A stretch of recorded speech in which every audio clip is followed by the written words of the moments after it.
So why could the linebacker position be one of the most improved groups on the team in 2022? Well, the first obvious reason is continuity in the scheme. Listen, all these guys that are expected to contribute this year, with the exception of course, the true freshmen, are all returning from last year's roster. The only guy that left the team was Damani Staley because he exhausted the rest of his eligibility, and that was really the only loss. And Staley was mainly a backup until, of course, Sherrod Greene went down. Then, of course, Staley did the best he could filling in the absence of Sherrod Greene. But Sherrod Greene comes back for his 6th year. Brad Johnson comes back for his 6th year. Muhammad Kaba is going into his 3rd year. And Debo Williams is going into his 3rd year. There's a lot of experience. And all these guys have experience in the system. So that ought to help them a great deal in terms of communication, knowing the play calls, and being able to execute better in ball games. Another reason why, more depth and experience overall. I kind of already touched on the experience part, so I'll leave that alone. But look, last year, there was a lot of concern when Sherrod Greene initially went down. And when Damani Staley went out there, listen, again, Damani Staley did the best he could, and he had some pretty solid moments, including that pick 6 against East Carolina early in the year before Sherrod got hurt.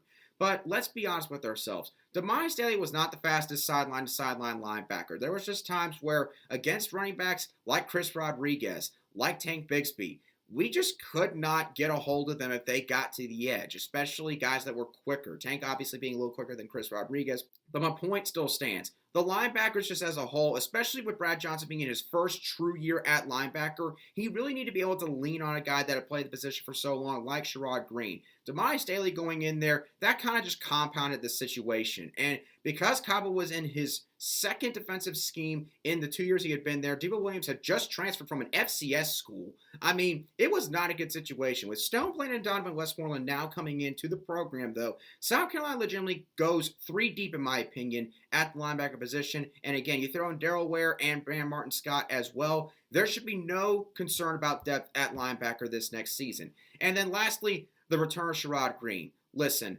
Sherrod Greene's loss last year, I think, really got lost in the shuffle as to why, especially in the rush defensive side of things, the Gamecocks defense faltered at certain points this past season. Again, they weren't bad overall. Gamecocks defense was actually a little bit above average. Pass defense was obviously great.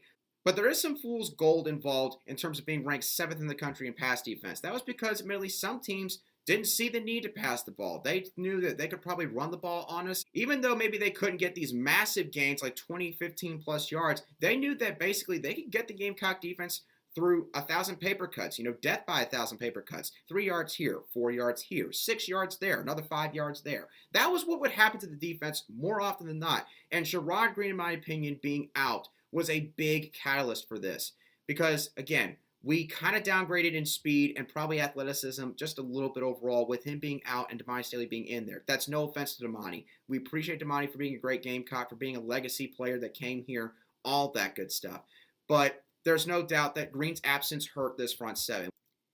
But with Sherrod Greene being back, I think this front 7 is going to be more comfortable. I think Sherrod Greene is going to make his presence felt more in rush defense than probably Damani Staley did last year. And he'll definitely be able to make sure that Brad Johnson's in the right spot more often than not. Again, Damani was having to deal with just being a starter now in the defense, which he had never really had to deal with, in fairness to him, up to that point in his career. You combine that with the fact that his teammate, his confidant, was in his first year as a linebacker, that's a lot of responsibility. And there were probably times where it kind of just took over Damani's mental psyche a little bit too much in ball games. Again, it's all hypothetical speak, but I wouldn't be surprised if that kind of happened. So Sherrod being back point blank is going to help this linebacker unit significantly in 2022.